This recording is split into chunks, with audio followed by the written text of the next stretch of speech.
No rozwalą nas wszystkich, prawda, tutaj. Jest coraz większy zaduch w tych piwnicach, gdzie jest mnóstwo ludzi, smród, płacz, krzyk. Rano sensacja. Są nasi.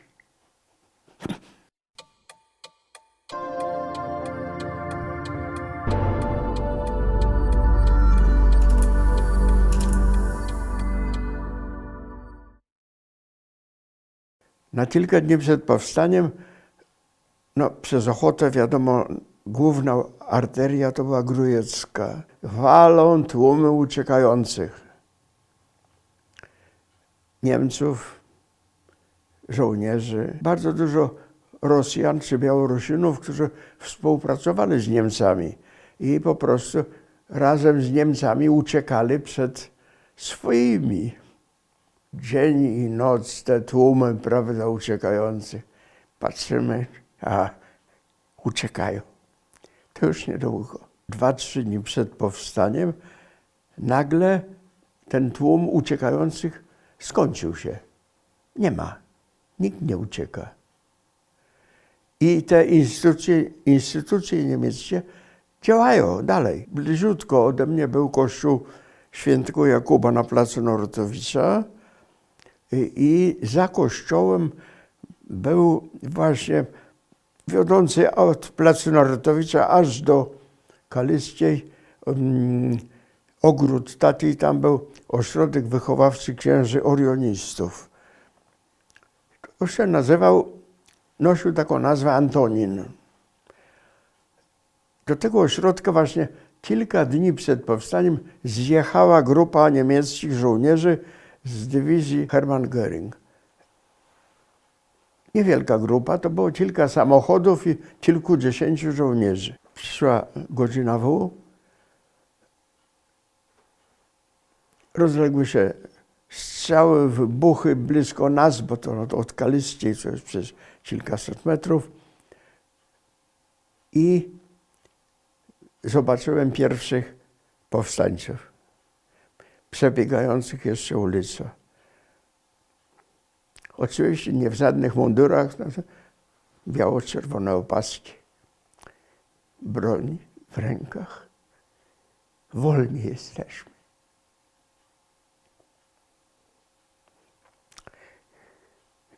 Strzelanina trwała kilka godzin i potem nagle ucichła. Słychać w Warszawie, gdzieś tam strzelają, ale tutaj u nas jest cicho na Ochocie. Po tej euforii, że już jesteśmy wolni, już można wywiesić biało-czerwone flagi, no i już zaraz będzie, prawda, cudownie.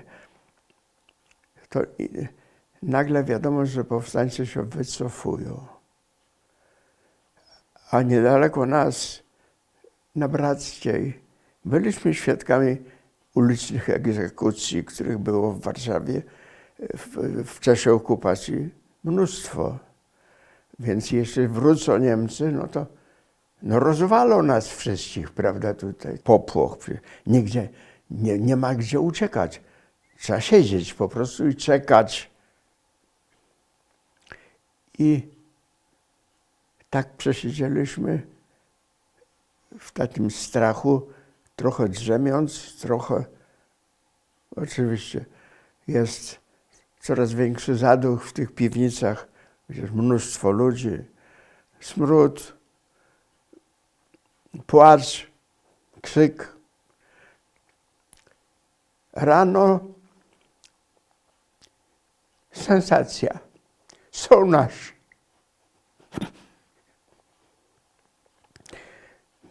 Nie wszyscy się wycofali. Rzeczywiście pułkownik Grzymała, dowódca 4. obwodu AK, wyprowadził obwód do Lasów Chojnowskich. O tu właśnie, gdzie jesteśmy. Ale nie wszyscy powstańcy byli poinformowani o konieczności odwrotu. I w sumie razem grupa 200-300 powstańców została w Warszawie. Kiedy się dowiedzieli, że Grzymała wyprowadził już obwód, to nie mieli co ze sobą zrobić. Porucznik Gustaw Andrzej Chyczewski zorganizował właśnie na Kaliskiej grupę tych powstańców, którzy zeszli się wokół niego, prawda, jakoś. I stworzyła się grupa około 150 powstańców w rejonie, którzy znaleźli się w rejonie od Kaliskiej do Białobrzeskiej ulicy, do Niemcewicza prawie i do Kopińskiej, na Roże Grójeckiej. I Kopińska dochodziła razem z Kaliską do Grójeckiej. Penetrując ten Antonin, okazało się, że zostały 3 samochody ciężarowe niemieckie wyładowane sprzętem wojskowym. Broń, amunicja, mundury, wszystko to, co potrzebne jest żołnierzowi do walki. I nagle Gustaw znalazł się w sytuacji, że ma zupełnie dobrze wyposażony oddział. I jest w stanie przeciwdziałać, walczyć z Niemcami. Jeden pluton pod dowództwem podporucznika Poboga po jednym dniu walki opanował Monopol, czyli budynek wytwórni tytoniowej przy rogu Kaliskiej i Kopińskiej.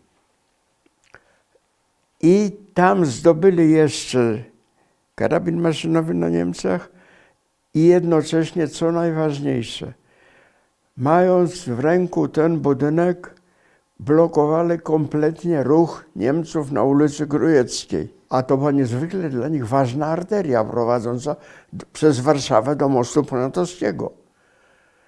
I wtedy właśnie już powstała